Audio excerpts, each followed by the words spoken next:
Hi friends, வணக்கம். நான் இன்றைக்கி பன்னீர் பட்டை மசாலா தான் இன்றைக்கி செய்ய போகிறேன். பன்னீர் வந்து நான் 200 கிராம் பன்னீர் வந்து எடுத்து வச்சுருக்கிறேன்.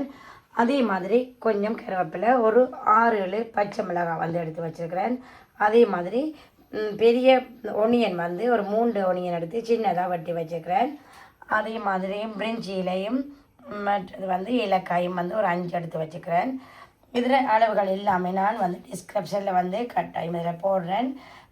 இது கொரியண்டர் வந்து அளவுகள் எல்லாமே நான் போடுறேன். தக்காளி வந்து 2 எடுத்து பேஸ்ட் பண்ணி வச்சுக்கிறேன். இஞ்சி உள்ளி பேஸ்ட் பண்ணி வச்சுக்கிறேன். அதே மாதிரி நான் பால் எடுத்துட்டு அதுக்குள்ளே கஜுகள் ஒரு 10 கஜு எடுத்து ஊற வச்சுருக்கிறேன்.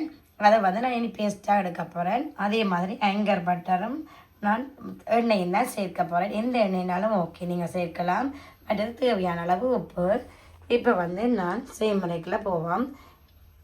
பார்த்தீங்கன்னா சட்டி வந்து சூடாகிட்டு நான் வந்து ஒரு மேசக்கரண்டி வந்து எண்ணெயும் ஒரு 2 மேசக்கரண்டி வந்து பட்டரும் சேர்க்குறேன். அது ஆப்ஷனல் தான், உங்களுக்கு விருப்பமாக சொன்னால் பட்டர் சேர்க்கலாம், இல்லைன்னா நீங்கள் வந்து எண்ணெய் மட்டுமே செய்யலாம். இப்போ வந்து நான் பட்டர் வந்து சேர்க்கிறேன். 2 மேசக்கரண்டி பட்டர் சேர்த்துக்கிறேன். பார்த்தீங்கன்னா இதோட நான் இந்த பிரிஞ்சி இலைக்கும் அந்த ஏலக்காயும் வந்து நான் சேர்க்குறேன்.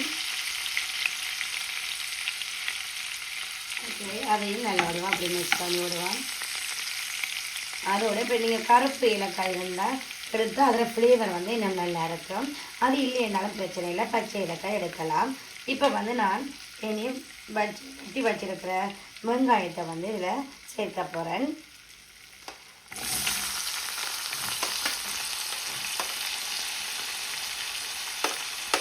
நான் இன்றைக்கு வந்து இதை வந்து பன்னீரை வந்து ஃப்ரை பண்ணாமல் நான் செய்கிறேன். இப்போ நீங்கள் வந்து ஃப்ரை பண்ணினாலும் ஓகே தான், ஆனால் இன்றைக்கி நான் வந்து அந்த பன்னீரை வந்து சுடுதண்ணியில் போட்டுட்டு இதில் மெயினான 2 டிப்ஸை வந்து நாங்கள் மென்ஷன் பண்ணணும். அது வந்து மெயினாக நாங்கள் பார்த்தோம்னா ஓகே, நல்ல சாஃப்டாக இருக்கணும், ஹார்டாக இல்லாமல் சாஃப்டாக இருக்கிறதுக்கு நாங்கள் வந்து இந்த பன்னீரை வந்து சுடுதண்ணிக்குள்ளே போட்டுட்டு எடுத்தோம்னாலும் அதுக்கு ஹார்டாக இல்லாமல் இருக்குது பன்னீர் வந்து சாஃப்டாக. மற்றது 2வது வந்து நாங்கள் ஃப்ரை பண்ணினாலுமே லைட்டான ட்ரை ரோஸ்ட் பண்ணினோம்னு சொன்னால், லைட்டான டோஸ்ட் பண்ணி எடுத்தோம்னு சொன்னாலும் அது வந்து நல்லா சாஃப்டாக இருக்கும். இப்போ வந்து வெங்காயம் வதங்கிறதுக்கு நான் வந்து கொஞ்சம் வந்து உப்பை வந்து சேர்க்கிறேன். அதையும் நல்ல வடிவாக மிக்ஸ் பண்ணி விடுவோம்.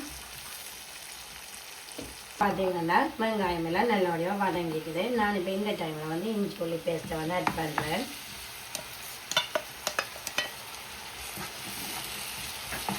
அதோட சேர்த்து இது வந்து ஆப்ஷனல் தான், நீங்கள் கிரீன் சில்லி சேர்க்கிறது, நான் தான் அப்படி செய்கிறேன். இந்த இதுக்காக கொஞ்சம் வந்து லைட்டாக கிரீன் சில்லி சேர்த்தா நல்லா. அதோடு வந்து நாங்கள் வந்து எல்லாம் வச்ச இந்த ஸ்பைசஸ் எல்லா பவுடர் செய்யும்போது நாங்கள் அதெல்லாம் சேர்க்குறோம்.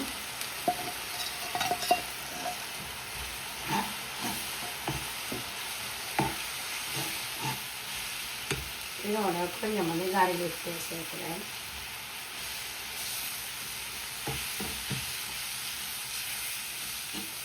இது வந்து ஒரு 2 மினிட்ஸ் வந்து இப்படி பச்சை வாசனை இல்லாமல் போச்சுன்னா ஓகே. பார்த்தீங்கன்னா அதில் பச்சை வாசனையெல்லாம் இல்லாமல் போயிட்டு நான் வந்து இப்போ அடித்து வச்ச இந்த தக்காளி பேஸ்ட்டையும் வந்து இதோட சேர்க்கிறேன்.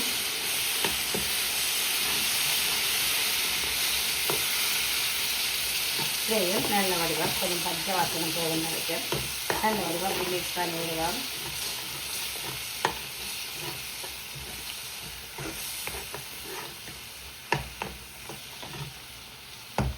இதையும் நல்லா 2 மினிட்ஸ் வந்து அதை நட்டுக்கிறோம்.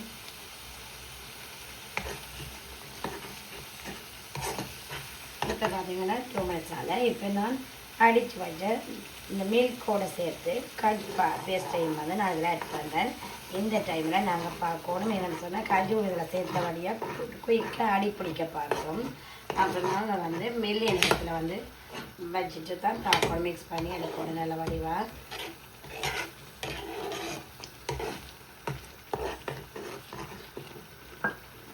இதோட சேர்த்து நான் 1 கப் வந்து தண்ணி சேர்க்கிறேன். இப்போ பார்த்தீங்கன்னா இதோட சேர்த்து நான் 1 கப் வந்து தண்ணி வந்து சேர்க்கிறேன். உங்களுடைய கிரேவிக்கு ஏற்ற மாதிரி நீங்கள் சேர்த்தா ஓகே. இதில் அளவு வந்து இல்லை, உங்களுக்கு எந்த அளவு கிரேவி வேணுமோ அதுக்கு ஏற்ற மாதிரி நாங்கள் கொஞ்சம் தனியாகவும் இல்லாட்டி கொஞ்சம் கூட தனியாகவும் சேர்க்கலாம். அந்த மசாலாவுக்கு ஏற்ற மாதிரி உங்களுக்கு விருப்பமான அளவு வந்து நீங்கள் சேர்த்திங்கன்னா ஓகே. இதை வந்து நான் இந்த டைமில் உப்பை பார்ப்போம். ஒரு கொஞ்சம் உப்பு வந்து காணாமல் இருக்குது. நான் வந்து இதோட கொஞ்சம் வந்து உப்பு வந்து சேர்க்குறேன். இதையும் நல்ல வடிவாக மிக்ஸ் பண்ணிவிட்டு ஒரு 2-3 மினிட்ஸ் வந்து குக் அப்படி மூடி போட்டு மூடிவிடுவோம்.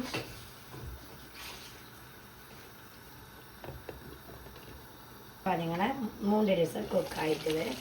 ஓப்பன் பண்ணிவிட்டு இதோட ஒரு மேசக்கரண்டி வந்து நான் மிளகு சேர்க்குறேன்.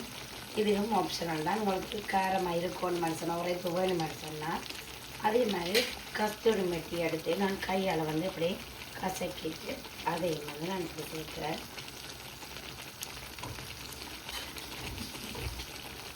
இதையும் நல்ல வடிவாக மிக்ஸ் பண்ணி விடுவோம்.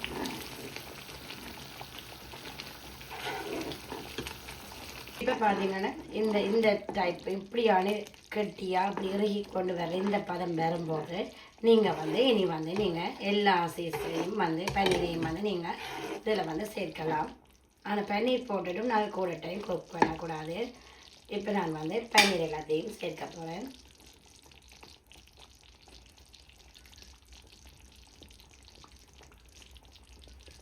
இப்போ பார்த்தீங்கன்னா எல்லாம் வந்து பன்னீரையும் வந்து நான் இதில் சேர்த்துட்டேன். இப்போ நாங்கள் மெல்லவாக இதை மிக்ஸ் பண்ணிவிட்டு ஒரு 2-3 நிமிஷம் வந்து நீங்கள் வந்து குக் பண்ணணும். கிணக்கேன்னு சொன்னால் அந்த சாஃப்ட் இல்லாமல் போயிடும். பேருந்து வந்து சரியான ரஃப்பாக வந்துடும். ஓகே, இப்போ இப்படியான டைமில் 2 மினிட்ஸான பார்ப்போம். ஓகே, பார்த்தீங்கன்னா ஒரு 3 மினிட்ஸ் தான் நல்ல வடிவாக குக் ஆகினது. பார்த்தீங்கன்னா எண்ணெய் பிரிஞ்சு நல்ல வடிவாக வந்திருக்குது. பார்த்தீங்கன்னா கிரேவி தெரியும். நல்லா நாங்கள் டச் பண்ணி பார்க்க தெரியுது, நல்லா சாஃப்டாக இருக்குது. நாங்கள் கூடுதலாக குக் பண்ணின மாதிரி சொன்னால் எங்களுக்கு வந்து அதோட ஃப்ளேவர் டேஸ்ட் வந்து எல்லாமே டெக்ஸ்டர் எல்லாம் டிஃப்ரெண்ட்டாகவே இருக்கும். இப்போ நான் ஃபைனலாக வந்து கொஞ்சம் வந்து பச்சை மிளகாய், கொஞ்சம் வந்து கருவேப்பிலை வந்து நான் ஆட் பண்ணுறேன். இனி வந்து நாங்கள் வந்து இது வந்து பெஸ்ட்டானது வந்து டின்னருக்கு வந்து பெஸ்ட்டான ஒரு சாய்ஸானு தான் சொல்லலாம். பட் வந்து அதே மாதிரி நீங்கள் இதே நான் ரொட்டியோ பரோட்டாவோ எல்லாத்துக்குமே டின்னருக்கு நீங்கள் நார்மலாகவே இதை நீங்கள் எடுத்துக்கொள்ளலாம். அவ்வளோத்துக்கு பெஸ்ட்டாகவும் டேஸ்ட்டாகவும் இருக்கும். இதே மாதிரி நீங்கள் செய்து பாருங்கள், உண்மையாக அது நல்ல பெஸ்ட்டாக இருக்கும். இதில் இன்க்ரீடியன்ட்ஸ் எல்லாமே நான் வந்து அதில் பின் பண்ணுறேன். இப்போ வந்து நீ பவுலில் சேஞ்ச் பண்ணிவிட்டு பார்ப்போம். இப்போ பார்த்தீங்கன்னா ஃப்ரெண்ட்ஸ் இருந்தால் ஓகே இருக்குது. பார்த்தீங்கன்னா தெரியும், பன்னீர் பட்டை மசாலா வந்து ரெடியாக இருக்குது. நல்ல வடிவான கிரேவியாக இருக்குது, நல்ல டேஸ்ட்டாக இருக்குது. உண்மையாகவே நான் செய்த மாதிரி நீங்கள் ட்ரை பண்ணி பார்த்தீங்கன்னா தான் உண்மையான டேஸ்ட் வந்து உங்களுக்கு தெரியும். வடிவான மாதிரி சாஃப்டாக வந்துருக்குது. பார்த்தீங்கன்னா தெரியும், நல்ல சாஃப்டாக இருக்குது. இரண்டு உள்ளுக்கு நல்ல ஹார்டாக இல்லாமல் பார்த்தீங்கன்னா நல்ல வடிவாக நல்ல சாஃப்டாக இருக்குது. பார்த்தீங்கன்னா தெரியும் உள்ளுக்கு நல்ல வடிவாக. இதே மாதிரி இதே மெத்தடில் வந்து நீங்களும் உண்மையாக ட்ரை பண்ணி பாருங்க, நல்ல டேஸ்ட்டாக இருக்குது. இதில் வந்து என்னென்ன அளவுகள்ன்றதை நான் கட்டாயம் வந்து டிஸ்கிரிப்ஷனில் வந்து நான் பின் பண்ணுறேன். அதே மாதிரி எந்த வீடியோ வந்து நிறைய பேர் உங்களோட நேரத்தை ஒதுக்கி எந்த வீடியோ பார்த்துட்டு இருக்கிற எல்லோருக்குமே என்னுடைய மனசார தேங்க்யூ ஸோ மச். அதே மாதிரி நிறைய பேர் வந்து சப்ஸ்கிரைப் பண்ணியிருக்கிறீங்க.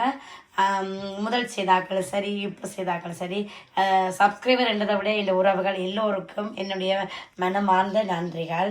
இன்னும் நிறைய சப்ஸ்கிரைப் பண்ணுங்க, லைக் பண்ணுங்க, கமெண்ட் பண்ணுங்க. அதே மாதிரி ஃப்ரெண்ட்ஸ், நீங்கள் வந்து லைக் பண்ணி கமெண்ட் பண்ணினா தான் அது வந்து எனக்கு ஒரு மோட்டிவேஷனாகவும் இருக்கும். நான் வந்து இன்னும் நிறைய வீடியோக்கள் வந்து செய்கிறதுக்கு வந்து ஹாப்பியாகவும் இருக்கும். அதே மாதிரி திருப்பவும் நான் சொல்கிறேன், என் வீடியோவை பார்த்துருக்குற எல்லோருக்குமே தேங்க்யூ ஸோ மச். அதே மாதிரி சப்ஸ்கிரைபர் இந்த உறவுகள் எல்லோருக்குமே தேங்க்யூ ஸோ மச். இன்னும் வீடியோ வேணுமென்னு சொன்னாலும் நீங்கள் அதை கமெண்ட் பண்ணுங்க. எனக்கு தெரிஞ்சதை வந்து உங்களுக்கு வந்து நான் கட்டாயம் போடுவேன். நீங்கள் நார்மலாகவே எல்லாரும் செய்வீங்க. இது பிகினர்ஸுக்காகத்தான் நான் சொல்கிறேன். இதே மாதிரி செய்யாமல் இருந்தாலும் வேறு ஆக்கள் வந்து நீங்கள் ட்ரை பண்ணி பாருங்க. உண்மையிலேயே நல்ல டேஸ்ட்டாக இருக்கும். இது எல்லா விதமான டின்னருக்குமே உண்மையாக நல்லா இருக்கும். சப்பாத்தி, பரோட்டா, நான் ரொட்டி எல்லாத்துக்குமே பெஸ்ட்டானதாக இருக்கும். இதே மாதிரி நீங்கள் ட்ரை பண்ணி பாருங்கள் ஃப்ரெண்ட்ஸ். அடுத்த வீடியோட சந்திக்கிறேன். தேங்க்யூ, பாய்.